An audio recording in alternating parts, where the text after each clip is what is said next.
क्या पत्थर पानी पर तैर सकते हैं? आज का विज्ञान कहेगा असंभव, लेकिन आज से लाखों साल पहले एक ऐसा महासेतु बना जिसने न केवल दो छोरों का जोड़ा बल्कि पूरी दुनिया को भारत की इंजीनियरिंग शक्ति का परिचय दिया। आज हम बात कर रहे हैं राम सेतु की, लेकिन रुकिए, यह केवल एक धार्मिक कहानी नहीं है।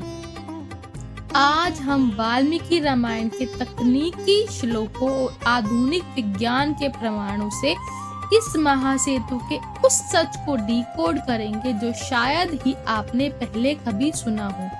आज का यह डीप डाइव आपके सोचने का नजरिया बदल देगा। वाल्मीकि रामायण के युद्ध कांड में स्पष्ट लिखा है कि नल और नील केवल वानर नहीं बल्कि महान शिल्पी विश्वकर्मा के पुत्र थे। नल स्वयं कहते हैं, मया तत् सदृशम कृतम, यानी मुझ में वही निर्माण कौशल है जो मेरे पिता में है।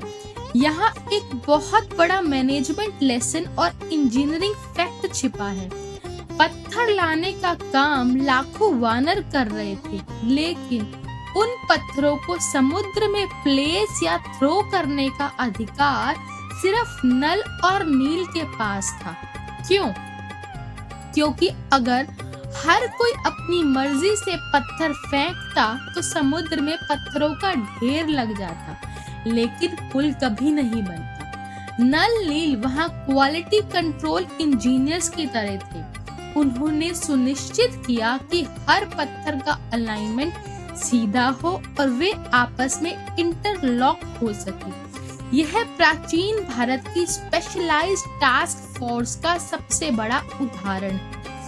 अक्सर हमें लगता है कि सिर्फ पत्थर फेंके गए, लेकिन वाल्मीकि जी लिखते हैं कि वानर सेना ताड़, अश्वकर्ण, बकुल और बांस के वृक्ष जड़ों सहित उखाड़ कर लाई। रेत पर सीधे पत्थर रखने से वे फंस जाते हैं, इसीलिए पहले इन वृक्षों को और घासों की एक मैट्रेस बनाई गई। इसे आज की भाषा में जियोग्रिड तकनीक कहते हैं। इसके ऊपर हल्के और छिद्रपूर्ण पत्थरों को बिछाया गया, जिससे बायोंसी बना रहे और पुल पानी की तरह पर टिका रहे। यह पूरी तरह से पोंटून ब्रिज की तकनीक थी, जिसे आज की आधुनिक सेनाएं भी इस्तेमाल करती हैं। अब आते हैं रामचरितमानस के उस पहलू पर, पत्थरों पर राम नाम। वैज्ञानिक दृष्टिकोण से देखें तो जब लाखों लोग एक साथ राम नाम का घोष करते थे तो वह एक हाई रेजोनेंस पैदा करता।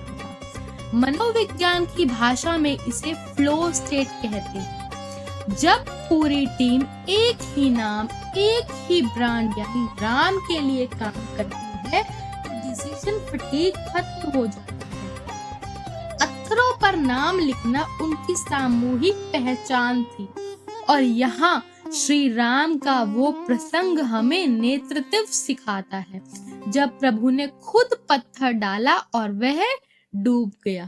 क्यों? क्योंकि अहंकार का कोई भी कार्य डूब जाता है, लेकिन समर्पण यानी नाम तैर जाता है। सिस्टम हमेशा व्यक्ति से बड़ा होता है। ग्रंथों के अनुसार यह पुल मात्र 5 दिनों में बना। पहले दिन 14 योजन और 5वें दिन 23 योजन। यह लर्निंग कर्व का क्लासिक उदाहरण है। जैसे जैसे टीम को अनुभव हुआ, निर्माण की गति बढ़ती गई।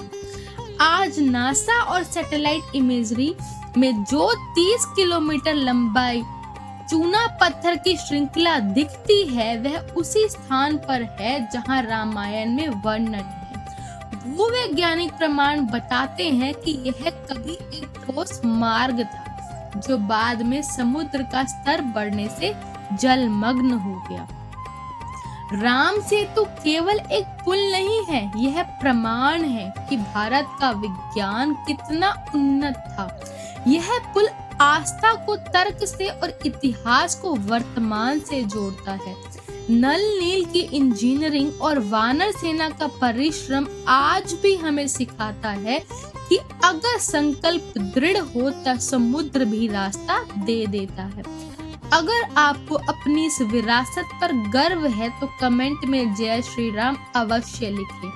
कल हम देखेंगे सुग्रीव का वो साहस जिसने रावण के अहंकार को पहली बार चुनौती दी। सब्सक्राइब करें सनातन का प्रचार को।